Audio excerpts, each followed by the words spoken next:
अस्सलाम वालेकुम व्यूअर्स, आज मैं आपके साथ बहुत ही यमी और क्विक बनने वाले लौकी के रायते की रेसिपी शेयर करने जा रही हूँ। गर्मियों के लिए ये बहुत ही बेहतरीन है। आप इसे चावलों के साथ सर्व करें या रोटी के साथ एंजॉय करें, ये बहुत ही मज़े का लगता है। तो इसके लिए यहाँ मैंने तकरीबन 250 ग्राम के करीब लौकी ले ली थी। तो सबसे पहले हम इसे अच्छी तरह से वॉश कर लेंगे ताकि इसके ऊपर जितनी भी डस्ट वगैरह है वो रिमूव हो जाए। तो यहाँ इन्हें छीलने के बाद मैंने दोबारा से अच्छी तरह से वॉश कर लिया था। तो अब मैं इसे ग्रेटर की मदद से ग्रेट कर लूँगी, और अगर आप चाहें तो आप इसके क्यूब्स काट कर भी इसे बॉईल कर सकते हैं। तो यहाँ देखें, मैंने लौकी को जो है इस तरह से ग्रेट कर लिया है। अब हम फ़ौरन से इसे बॉईल कर लेंगे ताकि इसका कलर जो है वो ख़राब ना हो। तो अब आप ग्रेट की हुई लौकी जो है वो पैन में डाल दें और इसके साथ ही इसमें आधा कप जो है वो पानी का शामिल कर दें। पानी हमने इसमें बहुत ज़्यादा शामिल नहीं करना क्योंकि सब्ज़ी जो है वो खुद भी पानी रिलीज़ करती है। तो इतने ही पानी में ये बड़ी अच्छी सी सॉफ्ट हो जाएगी। इसे हम एक बार अच्छी तरह से मिक्स कर लेंगे, कवर करेंगे और इसे लो फ्लेम पर तकरीबन 8 से 10 मिनट के लिए कुक कर लेंगे। तो यहाँ 10 मिनट हो चुके थे, अब हम इसे चेक कर लेंगे। तो यहाँ देखिए, लौकी जो है वो बड़ी अच्छी सी सॉफ्ट हो चुकी है। तो अब हम इसे किसी भी स्ट्रेनर की मदद से स्ट्रेन कर लेंगे ताकि इसमें जितना भी एक्स्ट्रा पानी है वो निकल जाए, क्योंकि हमें रायते में इसका पानी जो है वो शामिल नहीं करना। तो अच्छी तरह से इस तरह प्रेस करते हुए हम इसका सारा पानी जो है वो निकाल लेंगे और इसे ठंडा होने के लिए छोड़ देंगे। और जब तक लौकी ठंडी ना हो हम इसे दही में शामिल नहीं करेंगे। तो उतनी देर हम दूसरे बाउल में तकरीबन 2 कप के करीब जो है वो दही शामिल कर देंगे।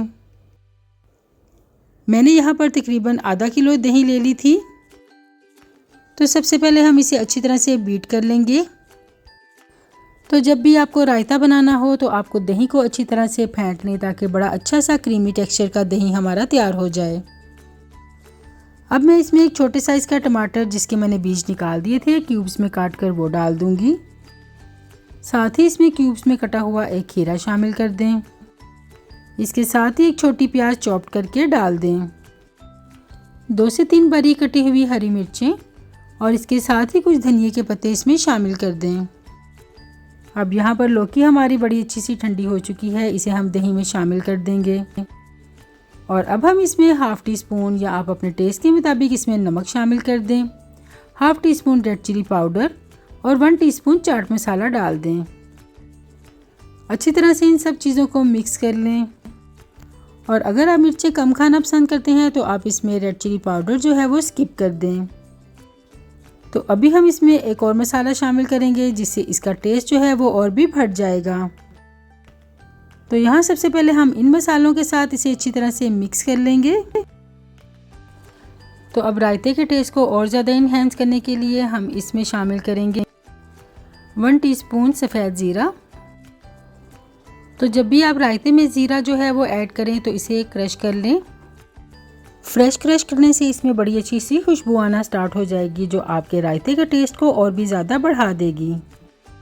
तो यहाँ इसे इस तरह से मोटा मोटा क्रश करने के बाद हम इसे रायते में शामिल कर देंगे और अच्छी तरह से मिक्स कर लेंगे। तो अब आप इसे बनाकर ज़रूर ट्राई कीजिएगा और मुझे फीडबैक देना ना भूलिए कि आपको मेरी रेसिपी कैसी लगी। तो मिलती हूँ आपको किसी नेक्स्ट यमी और यूनिक रेसिपी के साथ। तब तक के लिए अल्लाह हाफिज़।